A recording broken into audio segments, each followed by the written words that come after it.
know her. The question that Cecilia answered was, what's something that you have always done that you assumed everybody does, only to find out that that's not true? And she said, it's washing dishes with gloves on. Now, she's aware that everybody knows about washing dishes with gloves on, and most of us don't. She thinks that those of us that don't are gross because we're putting our hands in filthy meat water. Or vegetable water. Really, it depends on what you're putting in your face. But that on your hands. So she's going to keep wearing gloves, you monsters. Let's welcome to the stage Cecilia.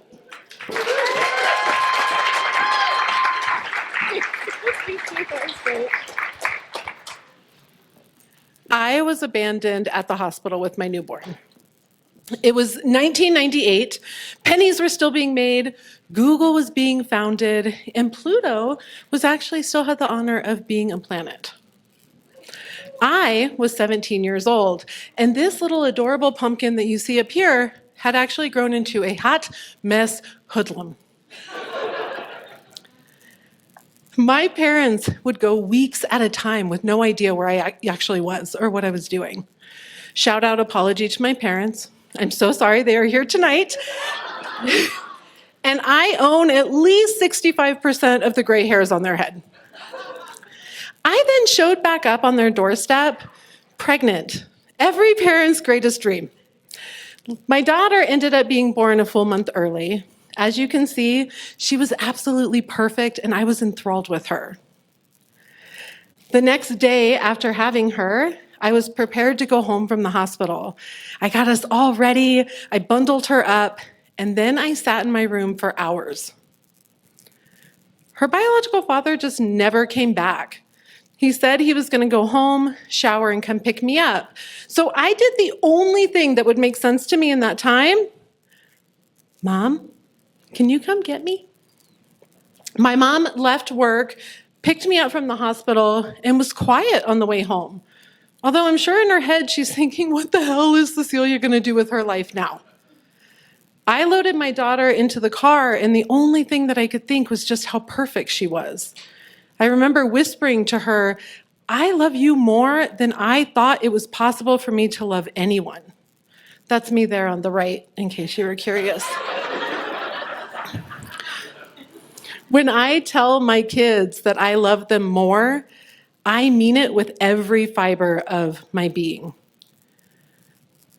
My daughter had put me onto a path, unknowingly to her because she was young, where I had to make a decision on the things that I was going to do in life and the identity that I was going to hold. I could either continue on the path of an absolute hot mess. I had no friends. When I say I had no money, I mean I had no money. There was no money. And I had made some really poor life choices. Or I could decide that I was going to rise up. And let me promise you, I was never some golden phoenix rising from the ashes thinking one day I'd be standing on stage sharing my story of my most vulnerable moment with an audience of 100 people. No, most days, I felt like a really confused pigeon. Looking around, not knowing what my next step was going to be or what I was going to end up doing. Although those times were really tough, I've never regretted choosing my beautiful daughter. I continued to show up for her and to make the choices to better myself in order to better my life for her. But to be honest, this story isn't actually about me. It's a tribute to Brianna. I have to remember that she was also abandoned that day by somebody she should have been able to rely on to show up for her.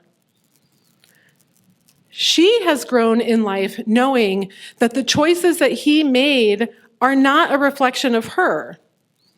And she is so absolutely good to her mom that she still lets me, to this day, as you can see, this was a recent text message, where I tell her that I'm stalking her location to make sure she makes it home okay. She's one of those people that walks into the room and just lights it up. It's like when she was being made in my little belly that she got an extra sprinkle of sunshine. I think it might have been all the Taco Bell I ate.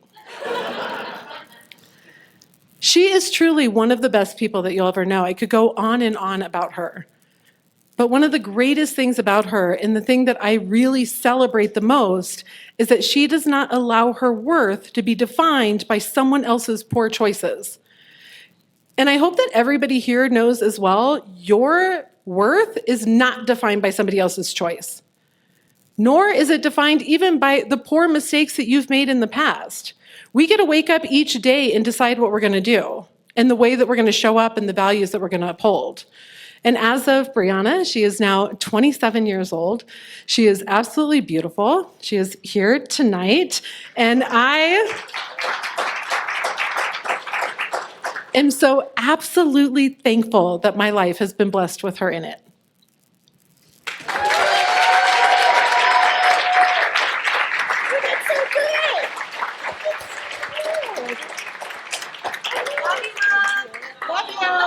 I love you too.